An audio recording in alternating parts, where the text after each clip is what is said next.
उस विधाता ने चींटी से लेकर विशालकाय हाथी जैसे जीवों का दाना पानी उसकी व्यवस्था के हिसाब से की है, उसमें विश्वास रखकर कर्म कर। जो तुझे नहीं दिख रहा है वो उसे दिख रहा है। द्रौपदी के स्वयंवर में जाते वक्त श्री कृष्ण ने अर्जुन को समझाते हुए कहते हैं, हे पार्थ, तराजू पर पैर संभल कर रखना, संतुलन बराबर रखना, लक्ष्य मछली की आंख पर ही केंद्रित हो, उसका खास ख्याल रखना। ये सुनकर अर्जुन ने कहा, हे प्रभु, सब कुछ अगर मुझे ही करना है तो फिर आप क्या करोगे? वासुदेव हंसते हुए बोले, हे पार्थ, जो आपसे नहीं होगा वह मैं करूंगा। पार्थ ने कहा, प्रभु ऐसा क्या है जो मैं नहीं कर सकता? वासुदेव फिर हंसे और बोले, जिस अस्थिर, विचलित, हिलते हुए पानी में तुम मछली का निशाना साधोगे, उस विचलित पानी को स्थिर मैं रखूंगा। कहने का तात्पर्य यह है कि आप चाहे कितने ही निपुण क्यों ना हो, कितने ही बुद्धिमान क्यों ना हो, कितने ही महान एवं विवेकपूर्ण क्यों ना हो, लेकिन आप स्वयं हर एक परिस्थिति के पर पूर्ण नियंत्रण नहीं रख सकते।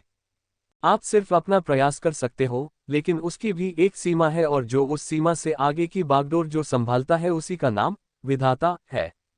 उसी विधाता ने आपकी सारी जिम्मेदारियां ले रखी है, लेकिन आप हो कि सारी जिम्मेदारी खुद ही लिए फिरते हो। सारी दुनिया का बोझ आप अपने सर पर लिए फिरते हो, तो इसमें किसी का क्या दोष?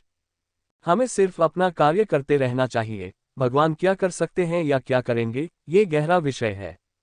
उस विधाता ने इतनी बड़ी दुनिया बनाई, विशाल समुद्र बनाया, उसमें रहने वाले विशालकाय जीवों के जीवन की डोर बनाई, उनके लिए दाना पानी की व्यवस्था की, हजारों लाखों टन पानी को समुद्र से उठाकर हजारों मील दूर आवश्यकता के स्थान पर बिना किसी साधन के बारिश के रूप में पहुंचाना, एक छोटे से बीज में वृक्ष का विस्तार भर देना, उसमें किस मौसम में पत्ते गिरेंगे, किस मौसम में नए फल फूल आएंगे, ये सब कुछ उस नन्हे से बीज में प्रोग्रामिंग भर देना। उस विधाता ने चींटी से लेकर विशालकाय हाथी जैसे जीवों का दाना पानी उसकी व्यवस्था के हिसाब से की है, उसमें विश्वास रखकर कर्म कर। जो तुझे नहीं दिख रहा है वो उसे दिख रहा है। जो कुछ तुझे मिल रहा है वो तेरे भूतकाल का फल है, भविष्य तेरे वर्तमान के कर्म के बीज पर टिका है। इसलिए परेशान और हैरान मत हो। जो कुछ मिल रहा है वो तेरे द्वारा ही किया हुआ कर्म का फल है, उस विधि के विधान में सब नियत है। यहाँ राजा रंग सब तेरे कर्मों का फल है। उसे किसी को राजा किसी को रंग बनाकर कुछ नहीं मिलेगा, वो सब तेरे द्वारा बोए गए बीजों का ही प्रत्यक्ष फल है। वो सदा परम है, वो तेरे साथ अन्याय नहीं होने देगा, विश्वास रख। वो शुभ कर्मों में तेरे साथ है, बल्कि वो चाहता है कि तू शुभ कर्म कर तो मैं तेरी हर दुविधा हर लूं। समस्याएं ना आए ऐसा तो नहीं होगा, लेकिन वो अदृश्य रूप में शूली को कांटे के रूप में, कांटे को रुई के रूप में बदल रहा है। वो नहीं चाहता कि तुझे दुख दे। आखिर उसको क्या मिलेगा इससे? मन को थोड़ा स्थिर करके उसमें श्रद्धा रख, इधर उधर मत भटक। इंसान उस विधाता में फर्क पहचान, उसमें पूर्ण विश्वास रख, आगे कदम बढ़ा। वो अर्जुन की तरह पानी को स्थिर करेगा, लेकिन पहला कदम तो तुझे ही उठाना पड़ेगा।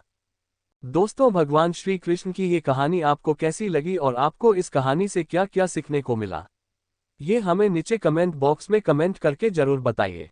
इसके साथ ही अगर आपको भगवान श्री कृष्ण की ये कहानी पसंद आई होंगी तो इस कहानी को अपने दोस्तों के साथ अवश्य शेयर कीजिएगा।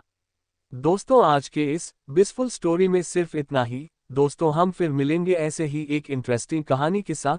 तब तक के लिए आप जहां भी रहिए खुश रहिए और खुशियां बांटते रहिए।